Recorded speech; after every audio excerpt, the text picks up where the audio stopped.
The bell that rang for me had not been rung in 7 years.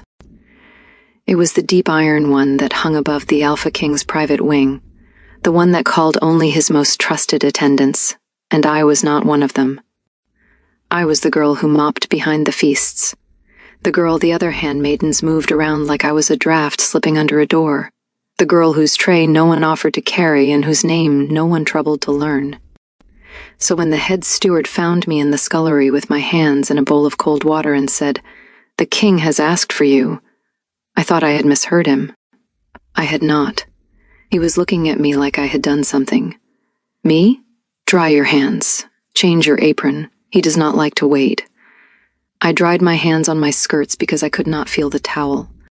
The scullery was hot from the ovens, and yet my skin had gone cold, the way bodies go cold before something is asked of them that they will not survive. I was not supposed to be seen. That was the whole point of me. Stay low, stay quiet, disappear into the walls.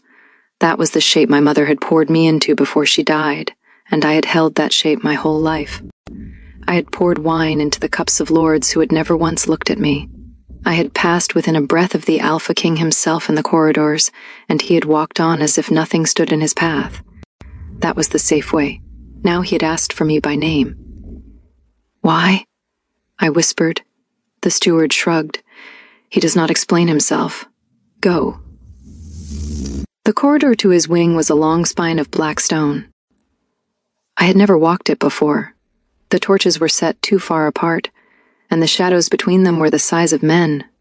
I could hear my own footfalls, the soft shush of my skirts, and, beneath that, the loud, frightened thudding of a heart that could not keep up with my feet. 2 guards stood at the final door. They did not speak. One of them pushed the door open without looking at me. "Go in," he said. Inside was a hearth that had nearly gone out, a low table, a map weighted at its 4 corners by daggers, and the Alpha King standing at the window with his back to me. I had seen him before. Of course I had seen him. Everyone in the keep had seen him. He was the reason half the kingdoms to the north still slept with iron across their thresholds. He was taller than any man should be, shoulders so broad they blocked the moonlight in the window, hair black as wet stone. He did not turn when I came in. He did not move at all. "Alpha," I said, and folded myself into the lowest bow I had in me. "You sent for me." He did not answer. The fire popped. I kept my eyes on the rushes scattered across the floor. My heart was doing an unkind thing inside my chest. "Step closer," he said. His voice was lower than I remembered. Not cruel, just tired in a way I did not understand tired could sound. I took 3 steps and then a 4th. The fur rug gave softly under my shoes. Closer. I took 1 more step. He turned then, and I forgot how to breathe. Up close he was not an alpha. Up close he was a wound in the shape of a man. There were dark hollows beneath his eyes so deep they looked bruised, and a tightness along his jaw as if he had been clenching it for a long time and had forgotten how to let it loosen. His eyes were the color of iron warmed in a forge, and they were fixed on me in a way I had never been looked at in my life, not by anyone.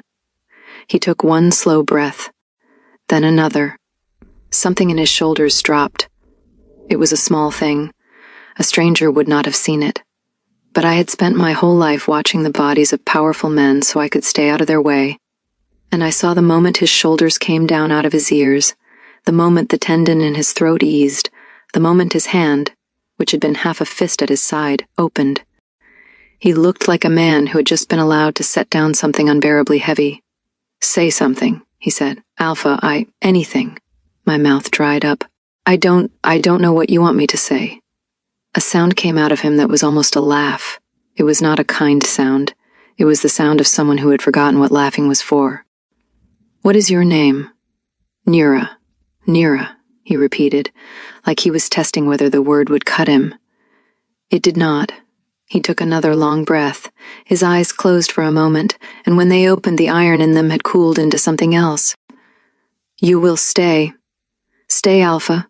Here, in this wing, you will be assigned to my rooms." My hands had started shaking. I hid them in my apron. "Alpha, there are handmaidens far more trained than I am. I only ever served in the lower halls. I have never attended a lord, let alone a—" I did not ask whether you were qualified. I closed my mouth. You will be moved tonight, he said. Tell the steward I said so. He will not argue. Yes, Alpha. He had not stopped looking at me. That was the part I could not understand. He was looking at me as if I were a window someone had finally thrown open in a room that had been sealed too long. As if he could, for the first time in a long time, breathe. I did not know what I was to him.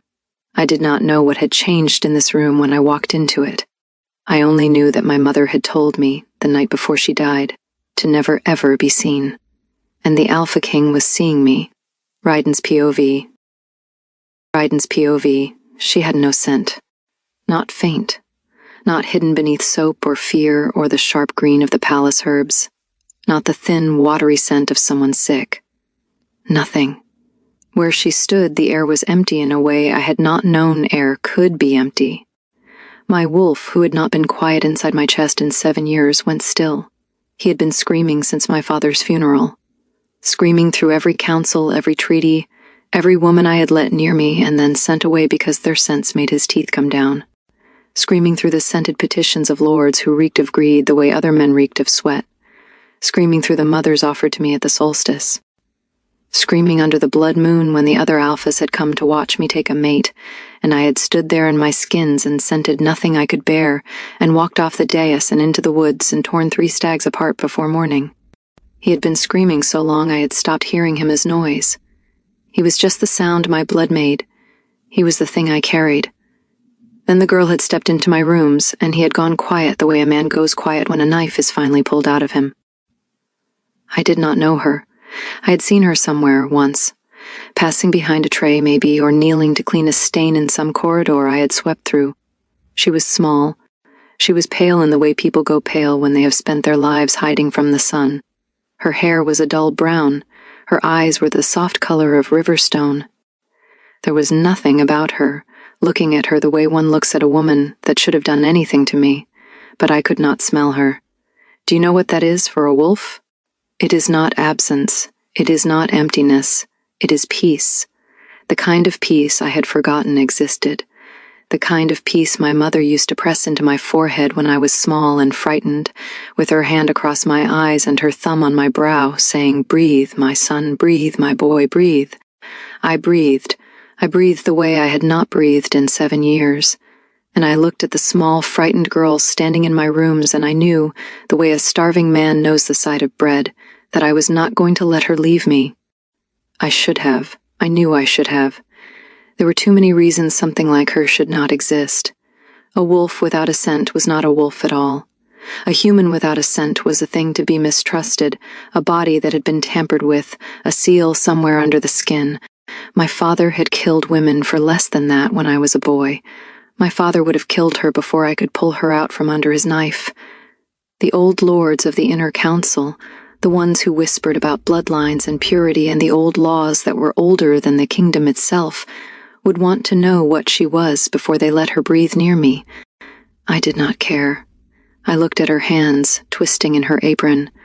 I looked at her throat, her pulse jumping hard under the thin skin there, because of me, because I had frightened her simply by turning around. I looked at the way she was trying so desperately to be small, and my wolf, who had been screaming for 7 years, curled up against my ribs and slept. "You will stay," I said. I heard her trying to argue. I heard the reasonable, trembling voice of a girl who was about to lose the invisible life she had built for herself. I did not care about that either. I was tired. I was so tired. I had not slept a full night in 7 years, and she had walked into my rooms and the air had gone soft, and I had realized, with a clarity that frightened me, that if she walked out I might not survive another week in my own skin. "You will be moved tonight," I said. When she was gone, I sat down on the edge of my bed for the first time in 3 days. I put my face in my hands. My hands smelled of smoke and steel and my own animal. For the first time in 7 years, I wanted to sleep. I could not think about what that meant. I could not think about what she was. I could not think about why a girl I had never met had broken my wolf the way a hand breaks a horse. I could only think that I wanted her back in the room. I rang the bell again. Nira's POV. They did not like me in the upper wing. That was a soft way of saying it. Neera's POV. They did not like me in the upper wing. That was a soft way of saying it. The senior handmaidens had the kind of politeness that could strip bark. The steward who had fetched me from the scullery gave me a small room off the king's dressing chamber with a bed and a trunk and a single candle, and told me, without meeting my eyes, that my duties were whatever the king said they were, and that I was not to speak to anyone about anything that happened in his rooms.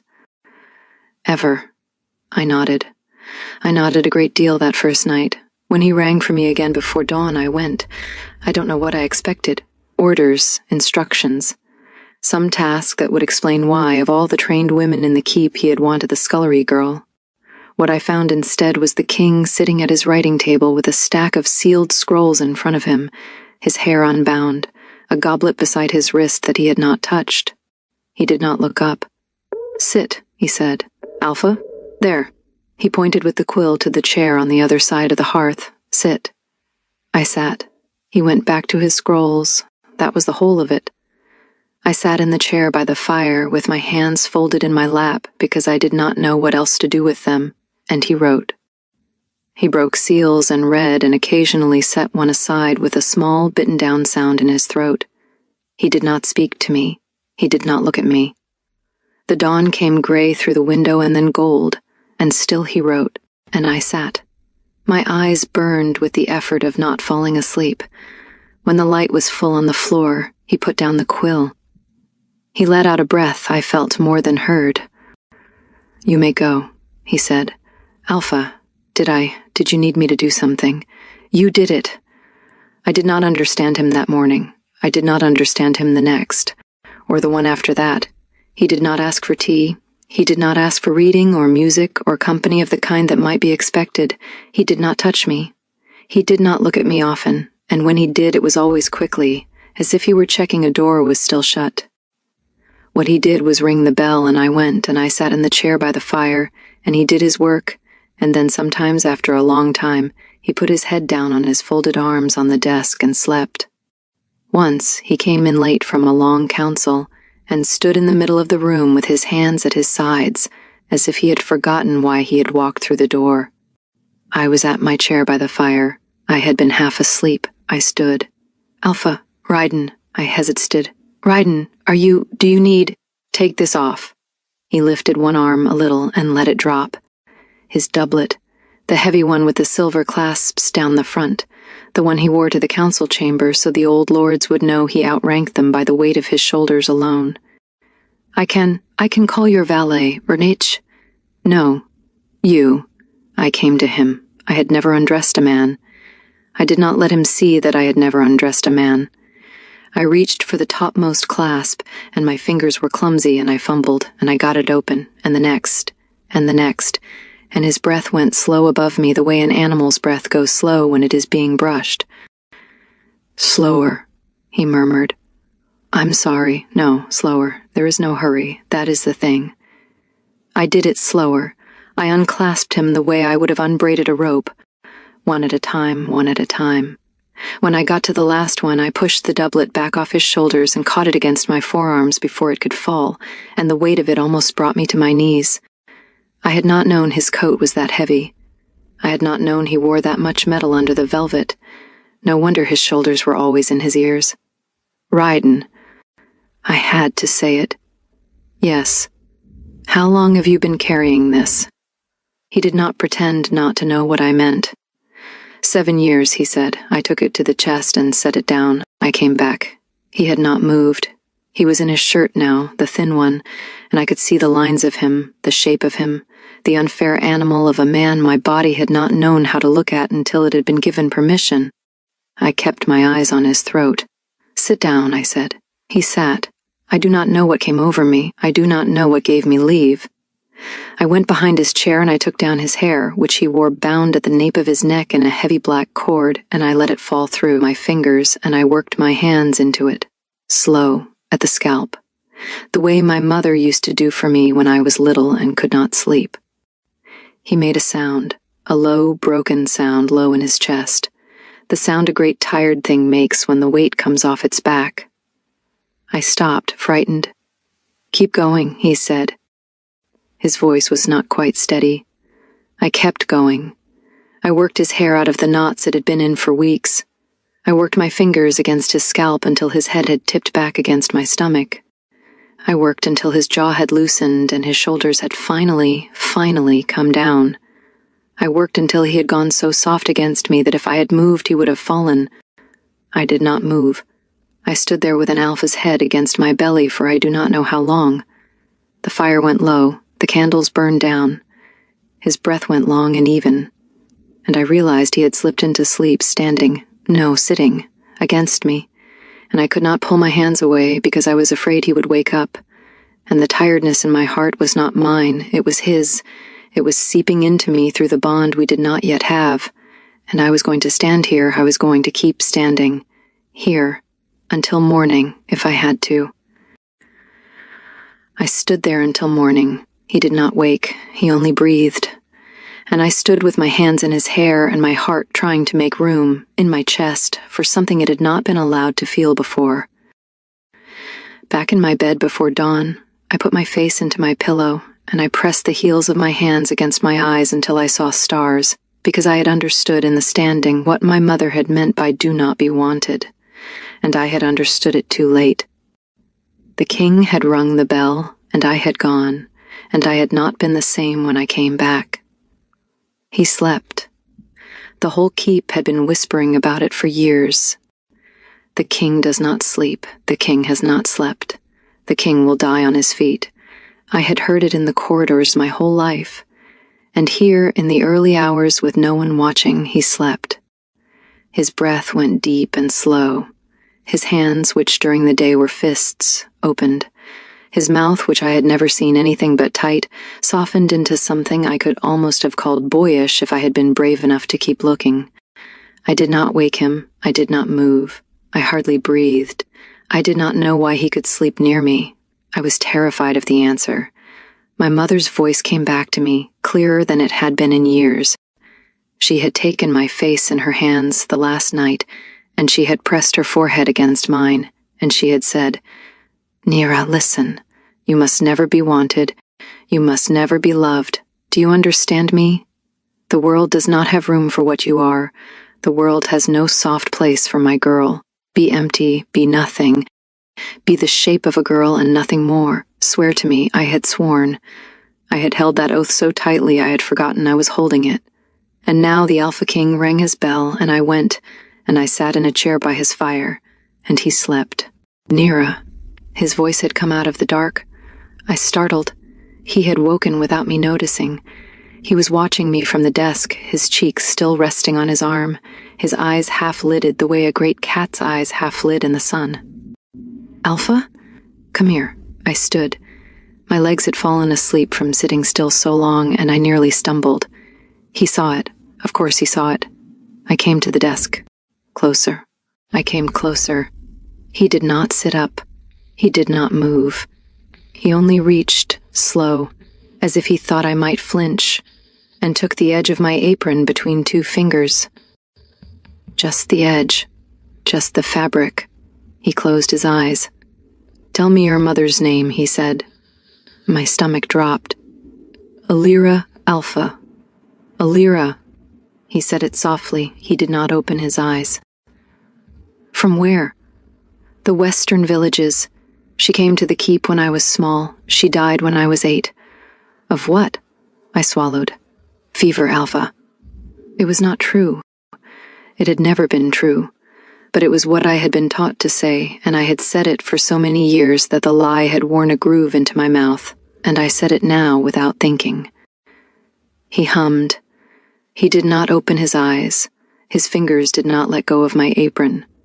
"You may go back to your chair," he said. I went.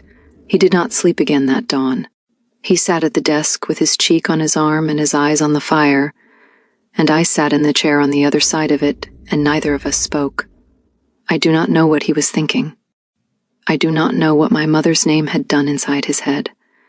I only know that when the bell rang for morning meal and I rose to leave, he said without looking at me, "You will be here again tonight." It was not a question. "Yes, Alpha. Raiden. I stopped at the door. When we are alone, he said, "That is my name. Ryden's POV. She had been lying about her mother. I had let it pass. I had let it pass because Ryden's POV.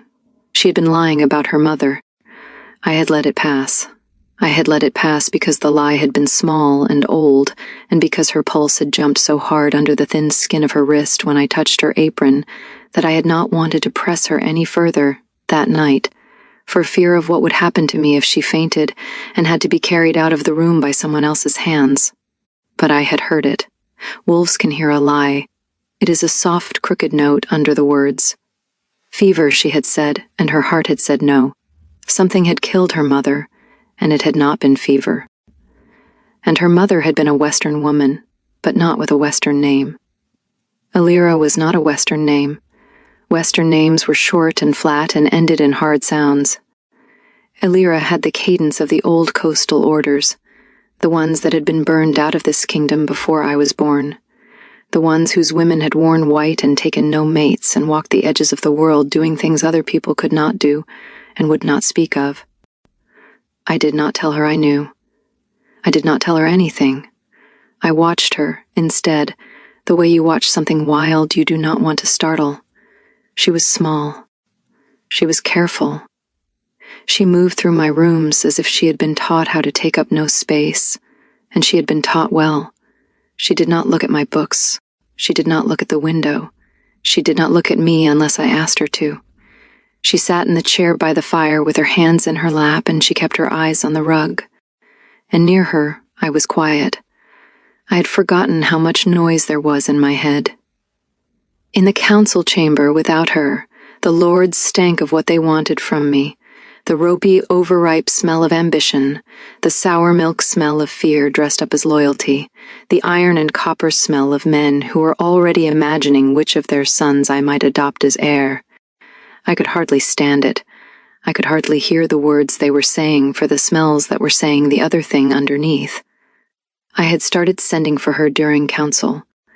At first I had done it in small ways, an excuse about wine, an excuse about the fire, a message to be sent to my private quarters, carried only by her, so that she would have to step into the chamber, bow, and wait to be dismissed. She would stand by the wall. She would keep her eyes on the floor, and my wolf would lie down, and I would think again, and the lords would keep talking, and none of them would know why the king was suddenly patient where an hour ago he had been on the edge of leaving the table with his teeth bared. They noticed her, of course. The lords noticed her. Old Malek, the gray one, the one who had buried 2 of his own wives and 3 of his daughters and still somehow considered himself an authority on matters of the bloodline, cleared his throat at the end of one long, pointless session and said, "Alpha, the girl. What of her? A handmaiden from the lower halls, is she not?" "She is." One wonders what service she renders that warrants her presence at council. I looked at him. He was a man with a great deal of power and more history than most. I had known him my whole life. He had held me in my christening. He had buried my father. I let my eyes go yellow. He lowered his. "One wonders," I said very softly, "if one is curious enough to ask again." He did not ask again, but I felt the way the chamber had cooled around her. I felt the way the other lords had not quite looked at her as she bowed and backed out of the room. I felt it, and I did not like it. There was a scent I had begun to notice on some of them when they spoke of her, a scent I had smelled on men before they did things that made me have to hang their heads from the southern wall. That was the night I began to go looking for her myself. I found her in my library, which surprised me because no one came into my library uninvited and she had never been invited. She was standing at the low shelf by the window where the light fell best, with one finger just barely touching the spine of a book she was not opening. She was looking at it the way a starving woman looks at bread through glass. She felt me. She turned. "Alpha, I'm sorry, I shouldn't." "Ryden. Ryden, I'm sorry, I saw the light, and I thought someone had—" "Take it." "What?" "The book. Take it. I can't read, Alpha Ryden, I was only looking." I had not expected that. It landed in my chest harder than it had any right to. "Come here." She came. I took the book down. It was a small, soft-bound thing, old, one of my mother's favorites, a book of sea stories from the coast. I did not think about that, choosing it. It was only what was in my hand. I pulled the chair from the desk and set it by the window where the light was best. I sat down. I opened the book across my knee. "Stand here," I said, and pointed at the place beside my shoulder. She stood there. I could not smell her. I could only feel the soft warmth of her breath when she let it out. I put my finger on the first line. "This letter," I said, "is A. This letter is L. Put them together and they say Al. This letter is Ryden. S. Alice. Say it." "Ryden, you don't have to. Nira." She stopped. "Say it. Els." She whispered, "Good." I could feel her standing very still beside me. I could feel her trying to understand what was happening to her. I could feel, without looking up, the first small tremor in her hand where it had come to rest, almost without her knowing, on the back of my chair. Her knuckles brushed the edge of my hair. My wolf stretched under my ribs like a great warm cat. I read her the next word. I read her the word after that. I did not look up at her, because if I looked up at her, I was afraid I would do something I could not take back. Outside the window, the moon came up. Inside, the small, scentless girl whispered sounds she had never been allowed to know, and the king of a kingdom that would have burned her for existing held the book steady on his knee and wondered, for the first time in his life, what it would mean to choose a woman the world would not survive his choosing. Nira's POV. He began to touch me. Not the way a man touches a woman. Not yet. I'm not sure he had allowed himself to know that was what was happening. He touched me the way a child touches a stone he has found in a riverbed, absently, repeatedly, as if to reassure himself the thing were still there. His fingers on the edge of my sleeve, the backs of his knuckles brushing mine as he passed me a cup, the side of his thumb against the small bone of my wrist when he took a letter from my hand. Each touch went through me like a struck bell. I did not tell him. I could not tell him. He did not know how long it had been since anyone had touched me on purpose. My mother had died when I was 8. After her, the keep had taught me how to be a body that nothing landed on. Hands bumped me in corridors the way hands bump furniture. Men looked through me when they passed. I had not been touched on purpose. Soft, on purpose, meaning it, since my mother had held my face the night she died. And now a king kept brushing my wrist as if he were making sure I was real. I should have been afraid. I was afraid. Fear was a small, low thing under everything else, though. What was louder was the warmth. What was louder was that when he leaned into the corner of my shoulder in the late hours, when he was tired and there was no one there to see, I did not move. I did not move even when I could have. I did not move even when I should have. His forehead would come to rest just at the curve where my neck met my shoulder. He would breathe out. His breath was warm through the thin linen of my dress. His hand, always the right one, always, would land on my knee, or on the arm of the chair by my hip, and stay there, not moving, not asking. Just resting. And he would go quiet. He would go so quiet it frightened me. He had been loud before me, I know that now. Even silent, the Alpha King had been loud, the way a storm is loud even when it is not speaking. Near me, he went soft as an animal asleep. The other handmaidens began to hate me in a new way. The old way had been the hate of strangers, the distrustful tilt of people who could not smell what I was and therefore did not know where to place me. The new way was the hate of women who had been in his wing for years and had never been allowed to bring him so much as a cup of water, and now watched me leave his rooms in the morning with my apron still warm from the fire he had slept beside. I heard 2 of them, once, in the hall. She's a common girl. She's not even pretty. He looks at her like she's the last loaf of bread in a famine. It's unnatural. It's something, I don't know what. There's no smell on her, nothing. You ever been near her? Makes my teeth itch. That's not a woman, that's a... Shut up. Shut up, she's coming. I went past them with my head down. My hands were shaking inside my apron. They were right.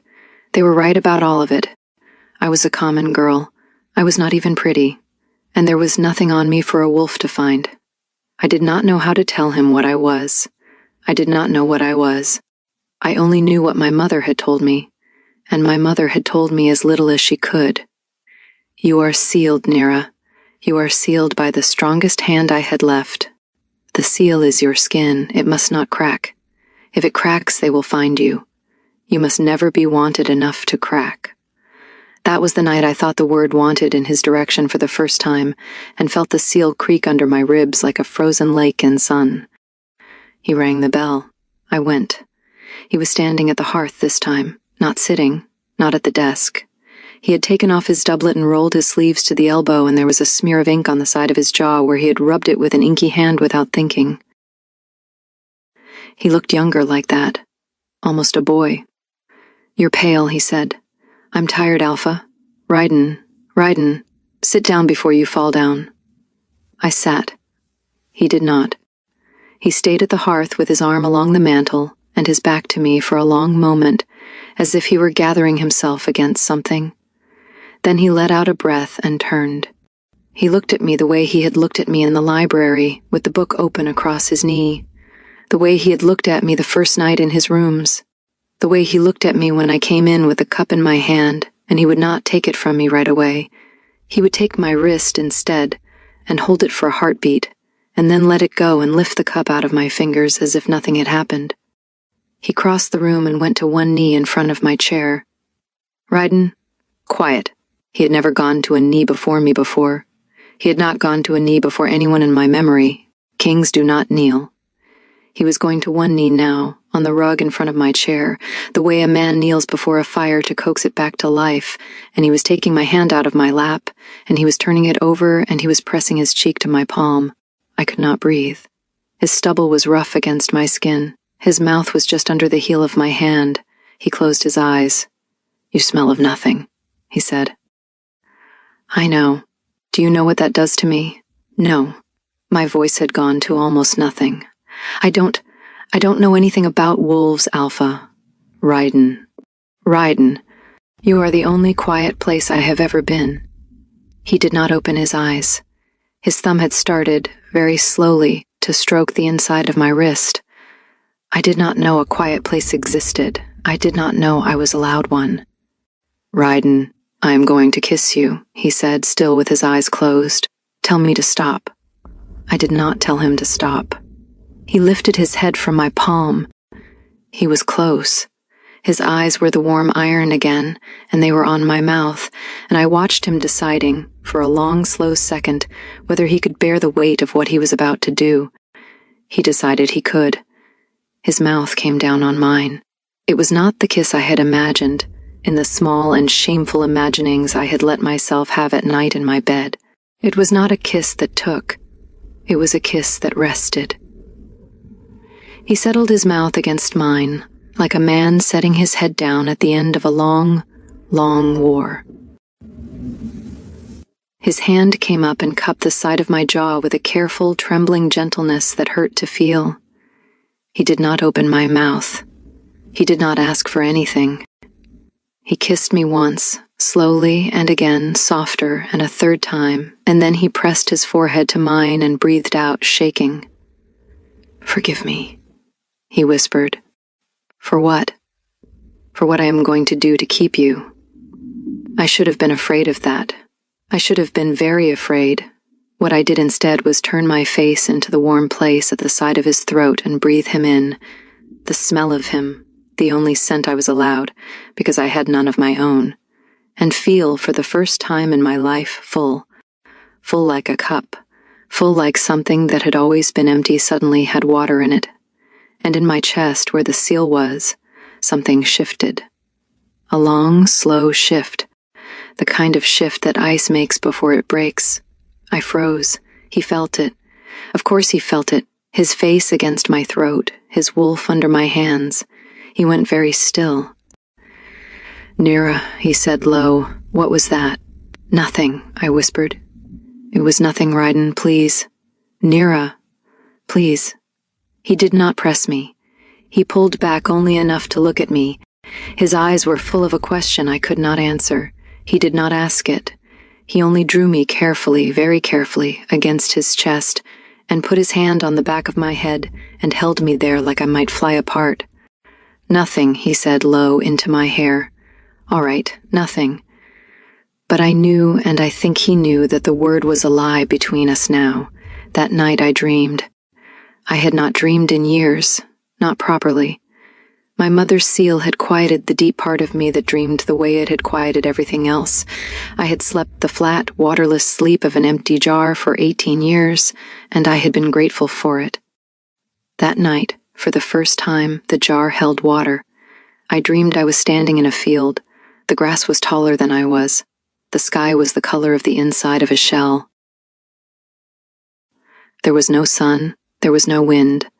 There was a sound, low, far away, the way a voice sounds when it is being made under water, and the sound was shaping a word I almost knew.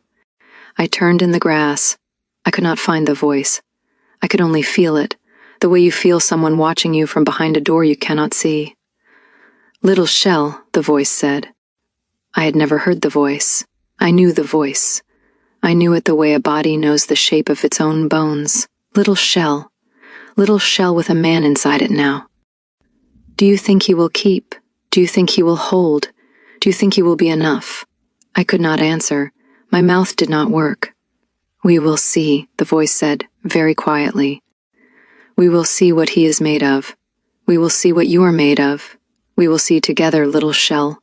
We will see what cracks first." I woke with a cry bitten off in my throat. Ryden's arm was already coming around my waist from the other side of the bed we had not yet shared on purpose. He had been waiting. He had felt me waking even through his own sleep, if it had been sleep, and he had reached for me without thinking. "Tell me," he said. I could not. I shook my head. I pressed my face into his chest, and I held on to his shirt with both hands, and I did not speak. He did not make me. He held me until I stopped shaking. He held me until the gray of morning came in at the windows. He held me until the bell rang for the day, and he held me through the bell, and past the bell, until the steward knocked at the door and called through the wood that there was a rider on the southern road. He closed his eyes. "Stay here," he said. "Ryden, stay, here, in this bed. Do not leave this room. Do you hear me?" "Yes." He was on his feet. He was already a king again, already braced, already steel. He went to the window. He looked down. I watched his shoulders go back up into his ears where they had not been in weeks. "Ryden," I whispered. "What is it?" "The thing that was looking for you," he said, "has found us." Ryden's POV, a rider came at dusk. Ryden's POV, a rider came at dusk, not one of my riders, not one of any of the houses bound to me. A lone figure on a dark horse, coming up the southern road at the slow, unhurried pace of someone who wanted to be seen. My watchman rang the bell. I was on the wall before the horse had reached the outer gate. He was tall, taller than me, which was rare. He wore a coat the color of old iron and a hood drawn up against a wind that was not blowing. His horse, when it came into torchlight, was not sweating. It had run a long way, and it was not sweating. I disliked that as much as I disliked the man on its back. He drew rein under my gate and pushed his hood down. He was not young. He was not old. His face was the kind of face you forget immediately after looking at it, which is the only face more dangerous than a memorable one. His eyes were very pale. His mouth was thin. "Alpha King," he said. "Name yourself." "Veilric of the Pale Orders." I had never heard the name. I had heard of the Orders. Every wolf child was told about the Orders the way human children were told about monsters under their beds, and as with the monsters under the beds, we all stopped believing in them at some point, and then went on believing in them anyway. The Pale Orders had been scourges. They had been burned out of this land before my grandfather was born. There was supposed to be no more of them. The Pale Orders are ended. Ended is a strong word. He smiled. It was a small, polite smile. It was a smile that had nothing behind it. "We are fewer, I would not say ended." "What do you want at my gate?" "A conversation, that is all. And a cup of wine, if the Alpha is feeling hospitable. The roads have been long, and I am not what I used to be. You will have your conversation at the gate." As you like. He folded his hands on the pommel of his saddle. I am looking for a woman, Alpha King, a woman whose scent has been sealed. I have reason to believe she is in your keep. My wolf, who had been quiet beside me for weeks, lifted his head slowly inside my chest. I did not let him into my face. There are no sealed women in my keep. Forgive me, there is one. His eyes were very mild. You would know, of course. You are an alpha of unusual sensitivity. You will have smelled her by now, or rather, you will have smelled the absence of her. I imagine it has been quite noticeable. You come to my gate and accuse my household of harboring a... I accuse no one of anything, Alpha. I am telling you what I am here for. She is not yours. She is strictly speaking not anyone's. She was hidden from us a long time ago by a woman who is no longer in a position to protect her. I have come a long way for her. I will take her and I will go, and you and your keep will never hear from me again. The hair on the back of my neck had gone up.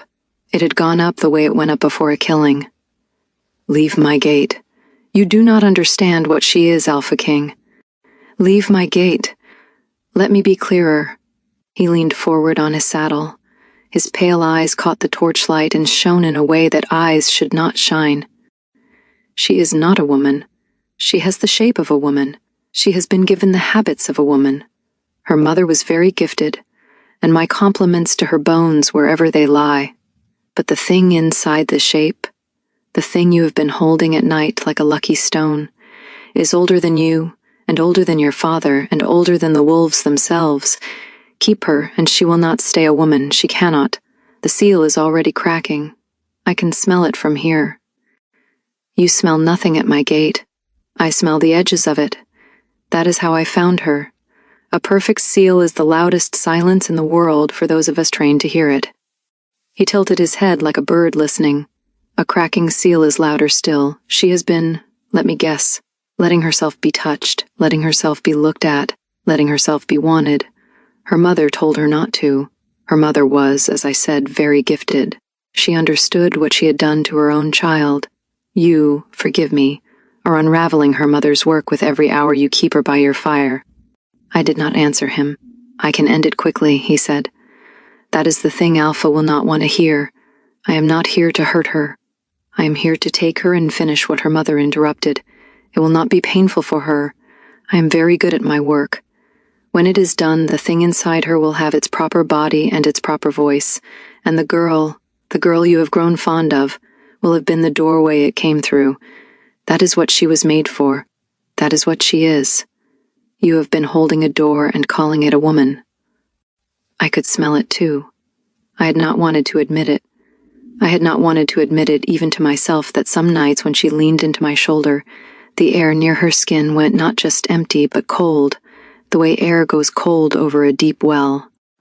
That the quiet I got from her had begun somewhere in the last week to take on a faint thin edge of something else. Something that was not peace but the silence a room gets right before a voice speaks in a language no one there knows. The seal was cracking. I had been ignoring it because I did not want to know. You will have her, Valric said pleasantly, or I will have her. The choice is yours. But the thing sleeping inside her wakes on the next moon whether you will it or not, and when it wakes, Alpha King, it will make a hollow of your keep. Your people will be in that hollow. So will you. Everything I am telling you is true, and everything I am telling you can be verified, and there is no version of this story in which she stays in your bed. My teeth were aching. I had not noticed that they had started to come down. Leave my gate, I said a third time, and this time my wolf was in my voice, and my voice was not mine alone. Valric inclined his head. As the Alpha wishes. I will camp inside of your walls. My horse does not tire. I am patient. I will be here when you change your mind. I would only ask, for both our sakes, that you not touch her again before the moon rises. Your blood in her mouth will speed what is already happening. He turned his horse. He rode slowly down the road back into the dark. His horse did not sweat. He did not look back. I stood on my wall for a long time after he was gone. My captain came up beside me. He did not speak. He was a good man. He knew when not to. Double the wall, I said. Triple it at the southern gate. No one in or out without my seal, not a letter, not a cart, not a priest. If he comes back, shoot his horse first and ask his name after. Yes, Alpha. And my throat had closed a little. I had to make it open again. Send the handmaiden Nira to my rooms. Yes, Alpha. I stood on the wall until I could breathe again. Then I went inside. She was already there. Of course she was already there. She had felt the bell before it had been rung, the way she had been feeling everything before it happened for weeks. She was standing in the middle of my chamber with her hands at her sides. She was very pale. She was trying very hard not to cry and failing at it. He's here, she said.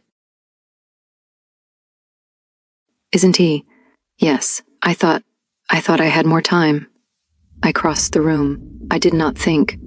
I put my hands on either side of her face and I tilted her head up and I looked at her, at the small, scentless, not pretty, entirely ordinary girl in whom an old and terrible thing was waking up, and my wolf, instead of recoiling, leaned harder into her.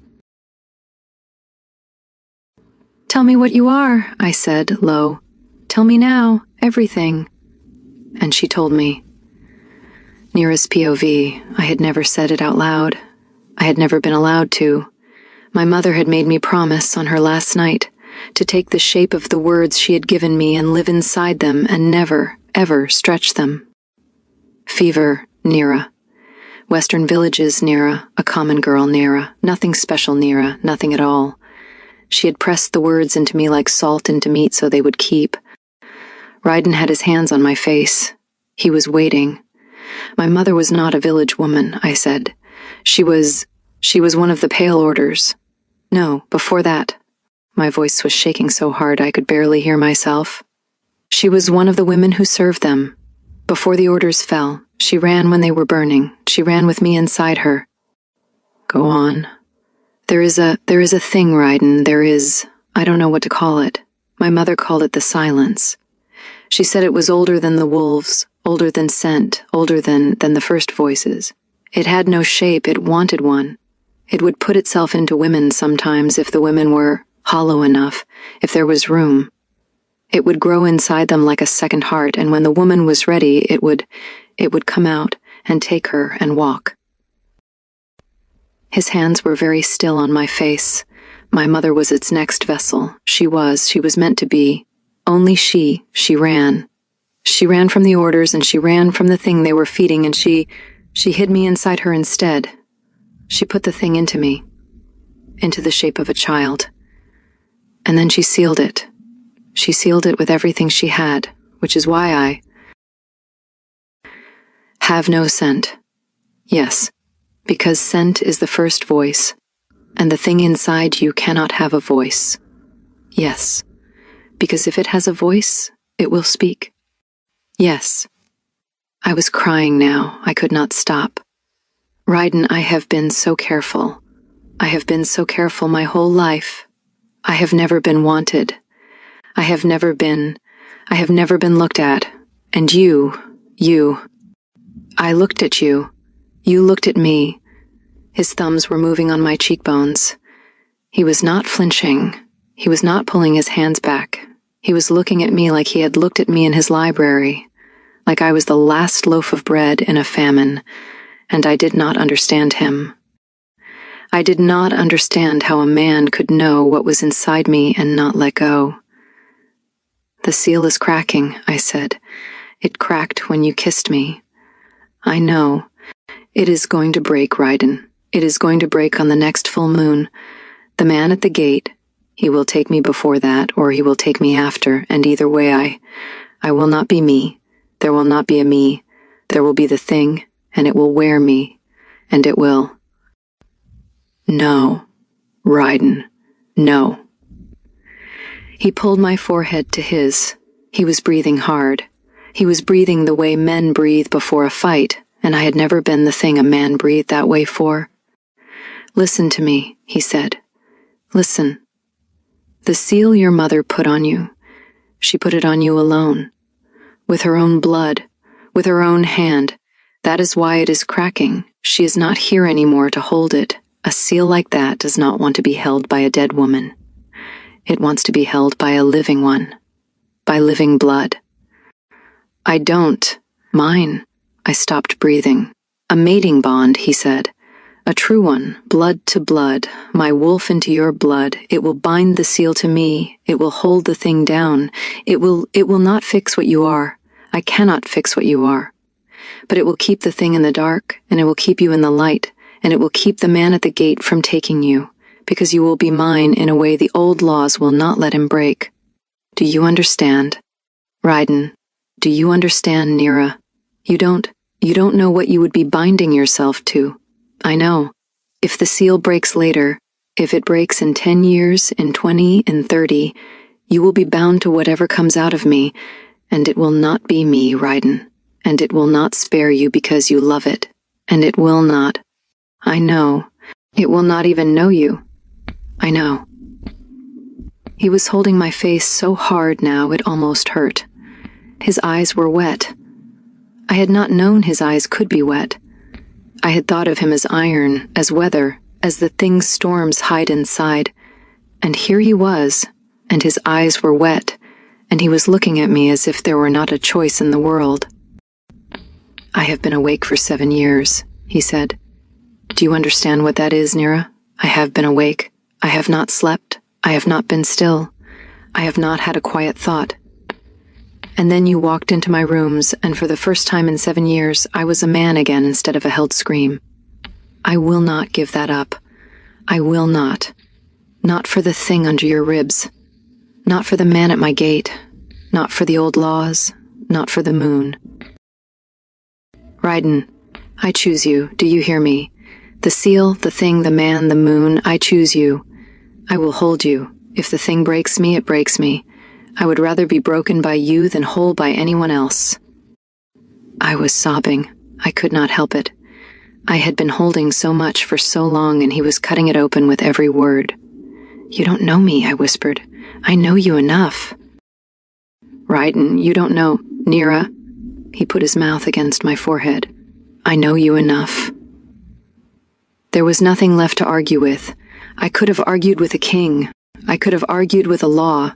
I could not argue with a man who had gone to one knee in front of me on a rug in a room nobody was watching, and put his cheek against my palm, and told me I was the only quiet place he had ever been. Yes, I said. He lifted my face. Yes? Yes, Raiden. His eyes went yellow. Raiden's POV. I carried her to my rooms. I did not ask. I did not wait for her to walk. She had given me the word, and something in me that had been braced for a long time finally came unbraced, and I picked her up, one arm under her knees, one arm around her back, and she put her face into my throat and her hands into the front of my shirt, and I walked her through the long corridor and past the guards and into my bedchamber, and I kicked the door shut behind me with my heel. My wolf was very close to my skin. I had not let him this close to it since the night my father died. I had held him down for years with chains I had forged myself out of discipline and grief and the specific kind of fear that comes with knowing what your own teeth can do. Tonight, I was letting him up. Not all the way. I could not let him all the way up. If I let him all the way up, he would not be careful with her, and she had to be held carefully. What was in her was delicate. What was in her was going to try to break the moment I put my mouth on her throat. I had to be the kind of steady a man is when he is walking across ice with a child in his arms. I set her down on the edge of the bed. I went to my knees on the floor in front of her again. It was the second time I had done it, and it was already becoming a shape I wanted to spend the rest of my nights in, kneeling in front of her, my hands on the outside of her thighs, my face at the level of hers. Nira, yes, listen to me. When the bond takes, it will hurt. Not badly, but it will. Your body will feel mine. Your wolf, the one you were not born with, the one I am making for you tonight, it will feel mine. Your blood will hear my blood. The thing under your ribs will hear it too, and it will not like it. It will fight. It will fight through you. You may see things, you may hear things. It may try to speak with your mouth. Her eyes went wide. If it speaks, I said, do not listen to it again. Raiden. That is the word you come back to, no matter what it says, no matter what it sounds like. You come back to that. She nodded. She was shaking. She was shaking so hard her teeth were clacking, and I took her hands in mine and held them very still. Look at me. She looked at me. Do you trust me? She did not answer right away. That was not an insult. She did not know me. She did not know me enough to trust me, and we both knew it. She had known me for a handful of weeks, and most of those had been spent with her keeping her eyes on the rug. I was asking her to take the most intimate binding a wolf could give, from a wolf she had met as a stranger, against a thing that was going to try to take her mouth. She looked at me for a long time, then she said, Yes. Good. I stood. I took off my shirt. She did not look away. Her eyes were very wide and her mouth was open just a little, and her fingers were twisted in her skirts, and under the circumstances of the world, under any other circumstances, I would have taken a long time over what was happening next.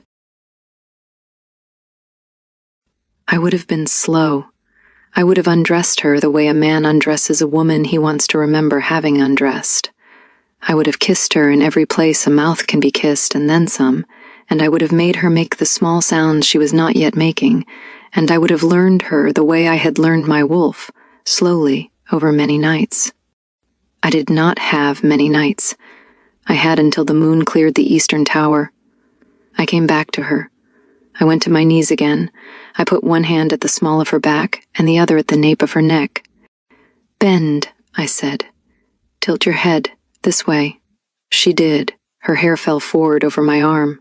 Her throat was very thin. I could see her pulse jumping under the skin, the same way it had jumped the first night I had turned and found her standing in my rooms. That pulse had been keeping me alive for weeks. That pulse had been the metronome my sleep had finally found.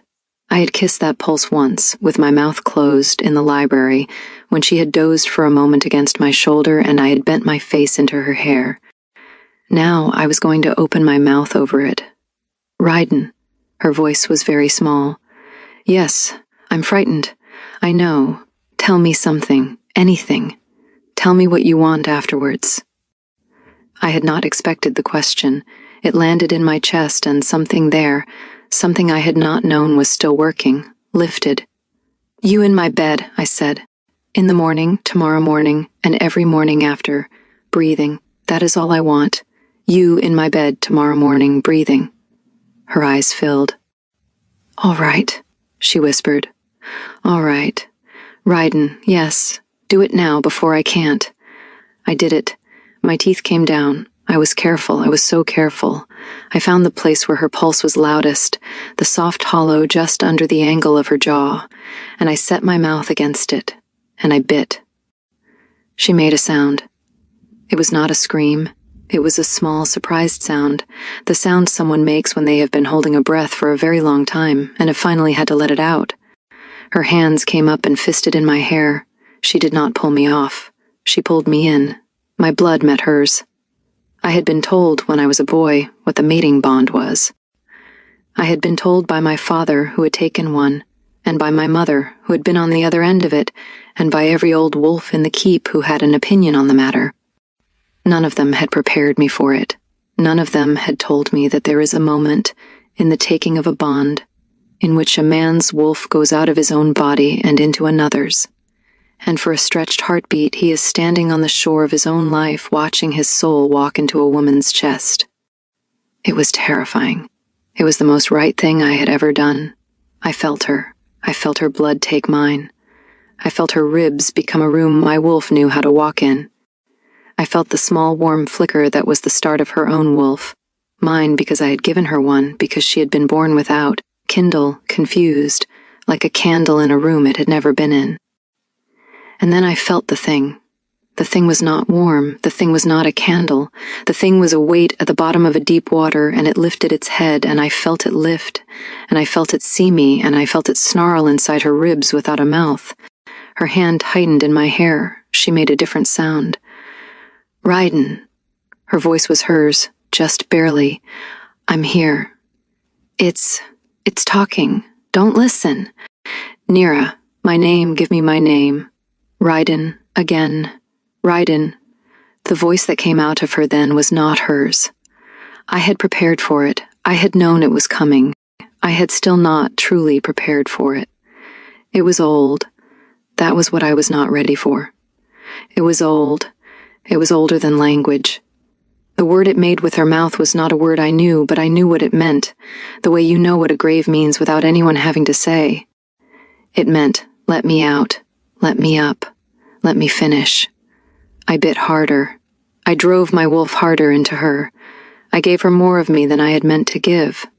I gave her the 7 years of not sleeping and the 10 years before that of not feeling and the whole strung-tight length of my life, and I poured it into her ribs around the thing, and I made a cage of myself, and I locked it. The thing screamed. Not with sound. I do not know how to describe the kind of scream a thing that has never had a mouth makes when a mouth it was counting on is taken away. It was the sound under sound. It was the sound a room makes when a door that was about to open is shut instead. My ears did not hear it. My bones did. Nira's fingers loosened in my hair. Raiden, she said. Her voice was hers. Raiden, it's under something. I can feel it. I can feel it under. I know. It is so angry. I know, sweet girl. I know. I lifted my mouth from her throat. There was blood on my chin. There was blood on her collarbone. The 2-hold mark was already beginning to close, already beginning to silver at the edges, already beginning to become the thing that would, for the rest of both our lives, announce to every wolf who saw her that she was mine, and the thing in her was mine to keep, and anyone who went for her went through me first. She was crying. She was crying and laughing a little, a hysterical, unstrung laugh. I can feel you, she whispered. I know. I can feel you in my chest. I can feel your wolf. Is that you? Is that you, Raiden? That's me. Oh. She put her face into my shoulder and she cried. I held her. I held her until my arms shook. I held her through the aftershocks. The small convulsions that were her new wolf settling, the smaller ones that were the thing beneath, snarling through the bars of the cage I had built. I held her until the moon cleared the eastern tower and nothing came for us. I held her until I felt the man at the gate, somewhere below, turn his horse. After a long while, she lifted her head from my shoulder. He's going, she whispered. I can feel him going. Yes. Why can I? You have my wolf now. My wolf can feel what is near the walls. You are using my senses until yours finish coming in. I brushed the hair back from her damp forehead with fingers that were not quite steady. You will have your own. In time. My own. Your own. She pressed her mouth against the base of my throat.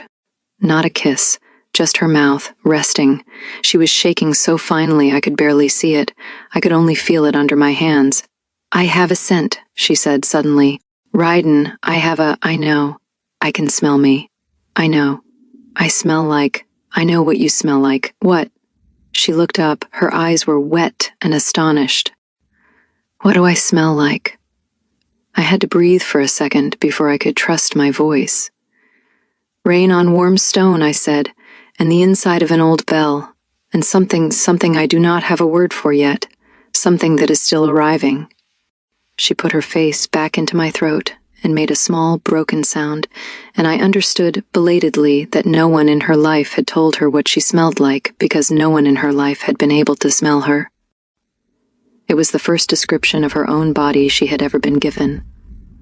I sat on the floor of my bedchamber with her in my arms, and I looked down at her, and for the first time since my father had died, I was not alone in my own chest. I did not sleep. Not that night. I could not sleep. I was afraid if I slept I would wake up and she would not be there. So I stayed awake, and I watched her breathe. And somewhere down inside her, under the small new wolf I had given her, under my blood in her veins, under the soft living animal of her, the thing that was older than wolves, older than scent, older than voice, breathed slowly and evenly. Breathed, waiting. Nira's POV. I woke up in a bed I had never slept in. There was light, there was sun, there was the smell of wood smoke and linen, and, under everything else, the warm, heavy animal smell of the man whose arm was draped across my waist. I had a scent. That was the first thing I understood, before I had even opened my eyes. I had a scent of my own, low and shy, twined up under his like ivy around a tree. I had a self the world could find. I had never had that before. I was not, yet, afraid. Ryden was awake. Of course he was awake. I do not think he had slept. His eyes were on my face when I opened mine, and they were tired, and they were soft, and they were more alive than any eyes I had ever seen. "Good morning," he said. My voice was hoarse. "Good morning. You are in my bed." "I am. Tomorrow morning." "What?" "It is tomorrow morning. You are in my bed. You are breathing. That was what I wanted." I laughed. I did not know I was going to. It came out small and wet and surprised. He smiled. I had never seen him smile before. It was a small, crooked thing, not quite used to itself. It made him younger. It made him a person instead of a king. I put my fingers against the side of his face. "You look tired." "I'm not. I am, but I'm not." "Ryden." "Nira. Is he gone? For now?" "For how long?" His thumb moved across my hip. "Long enough. He'll come back." "He will come back. Or another will. The pale orders do not forget. But he cannot take what is bound, not the way it is bound. He will look for another road. He will not find one before we are ready." "Ready for what? For him. For the next one. For whatever wakes under the next moon." I swallowed. "You said you could not fix what I am." I said that. "You can't. I can't. Then what, Ryden, what do we do? What do we do when it moves again? I felt it move, last night, at the end. You," I put my hand over my own heart. "You pushed it down. You pushed it down, Ryden, but I can still feel it. It is still there. It is still waiting. What do we do when it—" "I will push it down again. Every moon, every night, every hour, however long, as many times as it takes. Ryden, I chose you, I know, but I chose you, Nira. I did not choose the easy parts of you. I did not know what the easy parts of you were when I chose you. I chose you whole, the thing you are hiding, the thing that is hiding in you, all of it. I chose all of it. Do you understand?" I understood. I had spent my whole life being told I was not allowed to be wanted, because wanting would break me. He was telling me he had wanted me knowing I was going to break, and he was going to hold the pieces every time. I did not have words for that. I did not have the shape of a thank you large enough. I put my face into his chest, and I breathed him in. Under his warmth, under the smoke and the linen, under the new hum of the bond in my own blood, under all of it, I felt the thing stir in its cage. It did not speak. Not yet. It had learned in the night that my mouth was not its mouth anymore, but it turned in its dark. It turned slowly, like a sleeping wolf turning toward a sound it has not placed. It turned toward the small warm light of the bond between me and the man whose arm was heavy on my waist, and it began, very quietly, to listen. My mother had said the world had no room for what I was. My mother had been wrong. The world had made a room. The room had a bed in it. The room had a window. The room had an Alpha King in it, and the Alpha King had made a cage of himself around the thing that should not have existed, and he had called it home. I had a scent now. It was small. It was shy. It smelled, Ryden told me later, of rain on stone, and of the inside of old bells, and of a thing that was still becoming. It would grow. The thing in me would grow with it. They would grow together, the two of them, twin animals under my ribs, and one of them would be mine and one of them would not be, and the small new wolf of me would keep the older thing quiet for as long as the bond in my blood held. How long would that be? I did not ask. He did not tell me. We had this morning, we had tomorrow morning, we had the morning after that. Later, when he slept, really slept, not the soldier's half-sleep of a man with one hand on a blade, but the deep, open, defenseless sleep of someone who trusts the room he has closed his eyes in. I got out from under his arm and went, barefoot, to the long mirror across the chamber. I had not looked at myself in a mirror in months. There was no point. The face had always been the same small face, and the eyes had always been the soft riverstone eyes my mother had given me, and there had never been anything looking back that I had not already known. I looked now. The girl in the glass was me. That was the first thing. She was still me. Same mouth, same thin shoulders, same pale skin. The silver bite at the side of her throat, where his teeth had been, had already healed into a clean pair of crescents, like two small moons.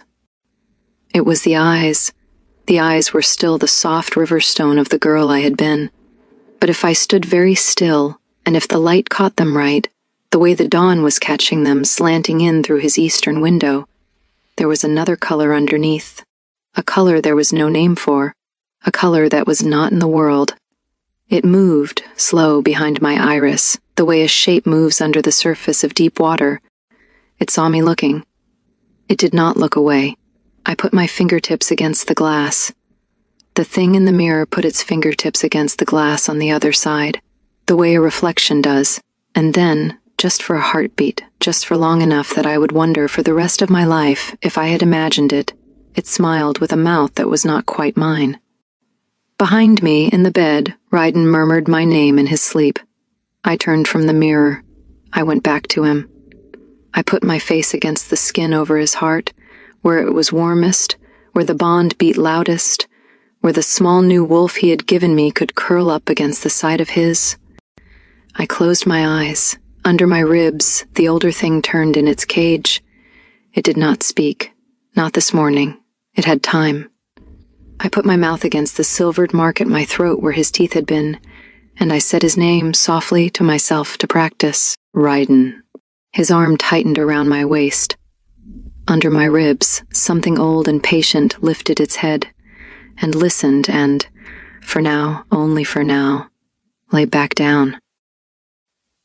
The end.